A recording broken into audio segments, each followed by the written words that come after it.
Hello everyone, welcome back to this session. आज के इस वीडियो में हम एक्सेल के पावर पिवोट के बारे में डिस्कस करने वाले हैं। तो चलिए आज का वीडियो शुरू करते हैं। पावर पिवोट के लिए मेरे एक सब्सक्राइबर ने मुझसे डिमांड किया हुआ था, टॉप एडिट करके इनका साथ चैनल है। इन्होंने मुझसे डिमांड किया हुआ था कि sir please make a video on power tab, तो पावर पिवोट टैब पे। तो मैंने ये वीडियो तुरंत तो नहीं बना सका मैं, due to some health reason, but after 1 week में वीडियो बना रहा हूँ। तो पाइवट टेबल क्या होता है और इसका यूज़ क्यों किया जाता है। तो जनरली जो पावर पिवोट होता है, इसका यूज़ जो किया जाता है वो जब हम किसी दो टेबल के बीच में एनालिसिस करना चाहते हैं या उनका डेटा मॉडल तैयार करना चाहते हैं, तो ऐसे केसेस में हम पावर पिवोट का यूज़ करते हैं। जैसे आप देखोगे मेरे पास दो टेबल्स हैं, कस्टमर इन्फो और ऑर्डर इन्फो के। कस्टमर इन्फो में आप देखोगे customer ID, name, phone, address, ये सारी चीज़ें हैं। और ऑर्डर इन्फो में कस्टमर आईडी है, ऑर्डर आईडी है, प्रोडक्ट है, कौन सा प्रोडक्ट हमने सेल या परचेज किया हुआ है। तो यहाँ कस्टमर है बेसिकली, तो हमने सेल किया हुआ है, और कितनी यूनिट सोल्ड हुई हैं, कौन सी डेट को हुई हैं, ये सारी चीज़ें यहाँ पे ऑर्डर से रिलेटेड इन्फॉर्मेशन है। इन दोनों के बीच में हम कुछ रिलेशन दे देते हैं और उसके बाद हम एनालाइज करें। तो ऐसी चीज़ों को करने के लिए आपको पावर पिवोट का यूज करना होता है। बेसिकली अगर आपको एक ही टेबल में आपको एनालाइज करना हो तो उसके लिए हम पिवोट टेबल का यूज़ करते हैं, नॉर्मल पिवोट टेबल। तो पिवोट टेबल की वीडियो का मैं लिंक जो है डिस्क्रिप्शन में दे दूंगा, आप उसे जाकर के वहाँ से डिटेल में देख सकते हैं। तो देखते हैं पावर पिवोट का यूज कैसे किया जाता है। तो पावर पिवोट को यूज करने के लिए पहले तो आपको पावर पिवोट टैब को इनेबल करना होगा। तो इसके लिए मैंने एक सेपरेट वीडियो बना रखा है, लेकिन मैं इसमें आपको बता देता हूँ। सिंपली आपको फाइल मेनू पे क्लिक करना है, देन यहाँ पे क्लिक करना है ऑप्शंस में, और यहाँ पे एडेंस फीचर्स लेफ्ट साइड में सिलेक्ट करना है, और यहाँ ड्रॉप डाउन लिस्ट जो नीचे है मैनेज के ऑप्शंस में, यहाँ पे COM एडेंस पे क्लिक करके गो पे क्लिक करना है। और माइक्रोसॉफ्ट ऑफिस पावर पिवोट जो है यहाँ पे चेक बॉक्स को यहाँ पे क्लिक करके और ओके कर देना है, तो आपका पावर पिवोट टैब इनेबल हो जाएगा। देन आपको अपने डेटा पे कहीं पे भी क्लिक करना है, और यहाँ पे पावर पिवोट टैब में ऐड टू डेटा मॉडल का ऑप्शन है, इस पर आपको क्लिक करना है। देन ये कुछ टाइम लेगा और इसका एक टेबल तैयार करेगा। डेटा मॉडल जो होता है एक प्रकार की लिस्ट होती है, तो चलिए देखते हैं कैसी होती है। तो यहाँ पे लोडिंग डेटा मॉडल दिख रहा है, तो यहाँ पे माय टेबल हैज़ हेडर्स, क्योंकि हमारे टेबल्स में हेडर्स हैं, तो हम इसको भी टिक कर देंगे, देन कर देंगे ओके। तो अभी आप देखोगे डेटा मॉडल की लिस्ट हमारे सामने शो हो जाएगी कि प्रिपेयर कर रहा है, preparing for the pivot window. तो आप देखोगे तो मेरा डेटा सेम टू सेम, जो हमारा डेटा यहाँ पे है वही सेम डेटा यहाँ पे दूसरे वाले में ये देखेंगे आप। तो ये हमारा टेबल है और ये हमारा पावर पिवोट टेबल है। तो ये हमारा टेबल तैयार हो चुका है। अब हम अपने दूसरे टेबल को भी डेटा मॉडल में बना लेते हैं, ऑर्डर इन्फो वाले को। यहाँ पे फिर से हम पावर पिवोट में आएंगे, ऐड टू डेटा मॉडल पे क्लिक कर देंगे, और माय टेबल हैज़ हेडर्स पे क्लिक करके हम ओके कर देंगे। अब आप देखोगे तो हमारे दोनों टेबल्स यहाँ पे तैयार हो गए हैं। यहाँ पे अगर आप चाहो तो इन्हें रीनेम भी कर सकते हो, जैसे मैं कस्टमर इन्फो करना चाहता हूँ, कस्टमर इन्फो। तो मैंने यहाँ पे इसे कस्टमर इन्फो कर दिया, और टेबल 2 को मैं यहाँ पे डबल क्लिक करके आप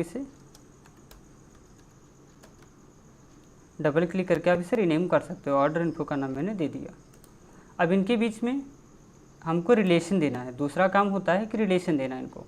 तो इनके बीच में रिलेशन देने के लिए आप देखोगे तो यहाँ पे ये डेटा व्यू में शो हो रहा है, इसे हम डायग्राम व्यू पे क्लिक कर देंगे तो इसका डायग्राम व्यू हमको शो हो जाएगा। तो डायग्राम व्यू पे हम क्लिक करते हैं तो इस तरह से कुछ इंटरफेस दिखाई देगा आपको।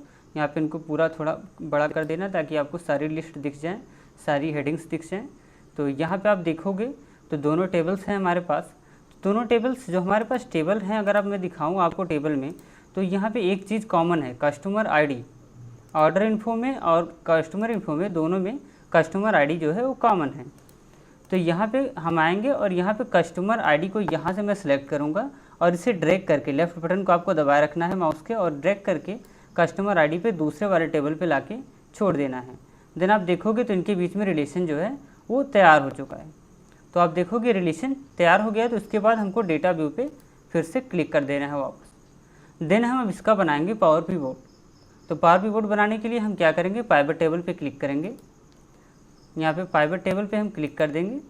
देन फिर से कुछ जैसे पाइवट टेबल के लिए इंटरफेस होता था, तो यहाँ पे उस तरह का इंटरफेस आ जाता है। यहाँ पे हम न्यू वर्कशीट क्लिक करेंगे, आप देखोगे सेम जो हमारा पाइवट टेबल का मॉडल होता है, जो हमारा विंडो होता है, उसी तरह का विंडो एक ओपन हो चुका है। यहाँ पे हमारा टेबल 1, टेबल 2, टेबल 1 हमारा है कस्टमर इन्फो और टेबल 2 है हमारा ऑर्डर इन्फो। यहाँ पे आपको स्टेटस में दिख रहा है। तो ये हमारा दोनों टेबल यहाँ पे शो हो रहा है। अभी हम क्लिक करेंगे तो इससे रिलेटेड हमारी सारी हेडिंग्स आ जाएंगी, टेबल 2 से रिलेटेड सारी हेडिंग्स आ जाएंगी। अब हम इन दोनों टेबल का एक साथ कुछ भी इन दोनों टेबल्स यूज करके एनालाइज कर सकते हैं।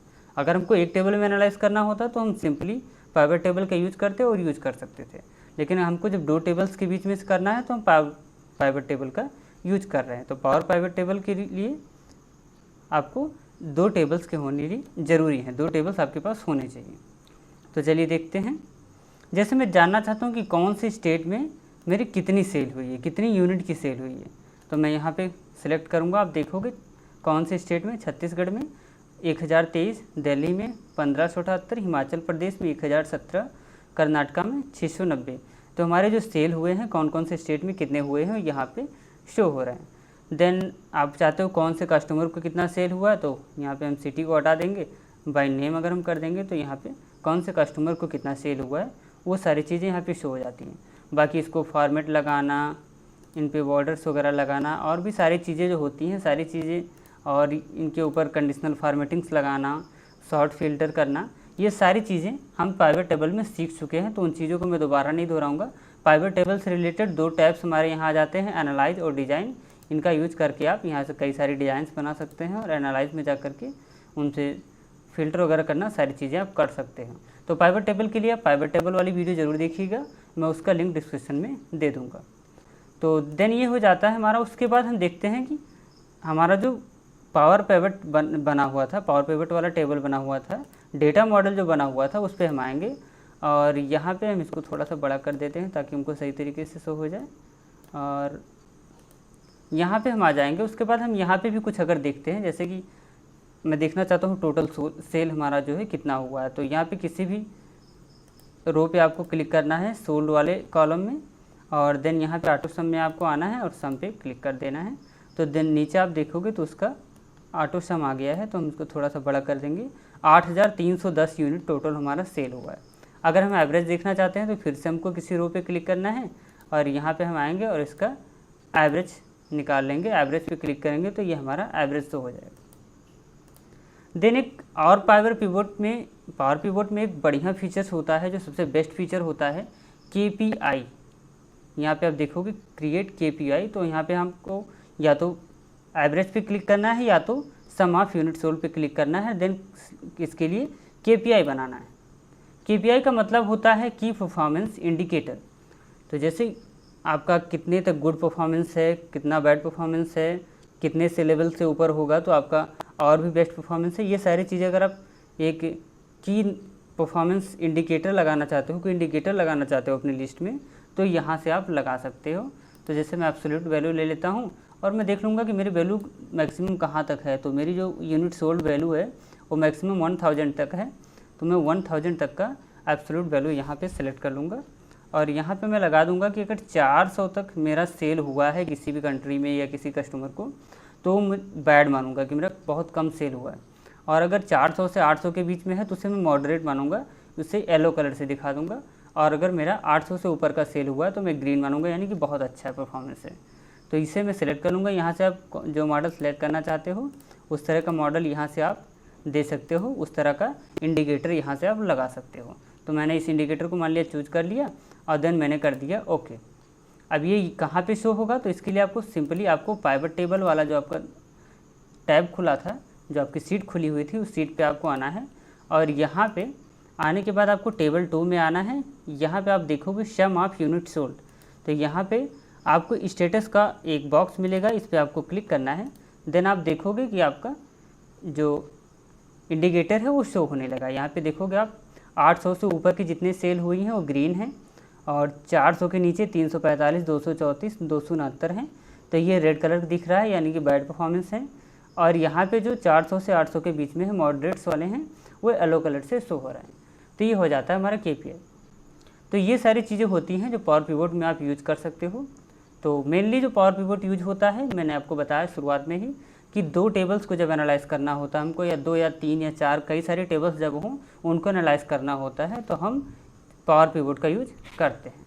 बाकी और भी अगर आपको कोई डाउट्स होते हैं तो आप उससे कमेंट करके पूछ सकते हो।